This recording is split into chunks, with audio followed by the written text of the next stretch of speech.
Yeah, I mean, obviously we don't want to generalise from a few examples from people who were speaking, but yes, it did seem that there were quite a few people there who actually hadn't quite made up their minds. And I think we did a survey this week that suggested about 60% of party members have so far voted. That still leaves 40%, but even if that is, not that I would ever pour scorn on our own excellent survey, which is, in my opinion, the best possible metric is there for judging Tory party members. But however, if we were slightly off by a point or two, I would not be surprised if that meant that there were indeed a substantial bulk of members who haven't even made up their minds yet. Well, and the question is, if they were all to make up their minds for Rishi Sunak, would it be enough to stem what looks like a Liz Truss surge ahead? No, I will say I haven't really done much maths since I got my GCSE, but my boss and I were sort of debating this earlier in the week when we were going through the various figures coming through from our survey and trying to work out if Sunak basically won over all undecided voters, could he quite get across the line? I think, actually, we're probably at the point now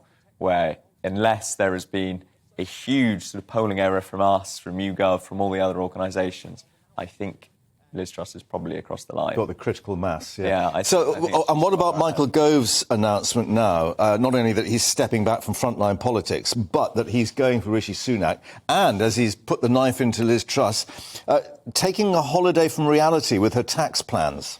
Well, I think so. I spent most of the day yesterday at Lord's, and that was rather more dispiriting than the debate in the evening. But I think if I can compare Michael Gove now to a sort of tail-ender like Stuart Broad giving it a whack when it doesn't really matter, is that, frankly, we're so far into this leadership contest, so many people have voted, that Michael Gove coming out to say this today is unlikely to, I think, A, change anybody's votes, but B, if it looks odds on that Liz Truss is already going to be our next Prime Minister, she and Michael Gove haven't got on for quite a while. There's been a lot of debates in Cabinet where they haven't aligned, especially on things like free trade, etc. So I think if he knows that he's not going to get a Cabinet position from this next administration... But isn't that the point, that if she becomes Tory leader, she's also going to be Prime Minister, and he's indicating that she may have got it wrong on her economic plans?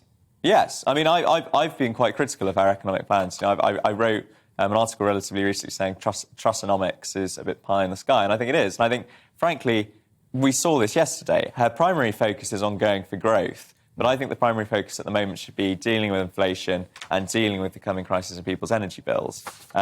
It's very easy for a government to go to growth, turn on all the taps, increase spending, increase borrowing, cut taxes, etc. But like Anthony Barber in the early 1970s, that just sends you straight for a sort of big inflationary crisis and a big bill that you have to pay at some point. So I think she's got the focus wrong there. Yeah.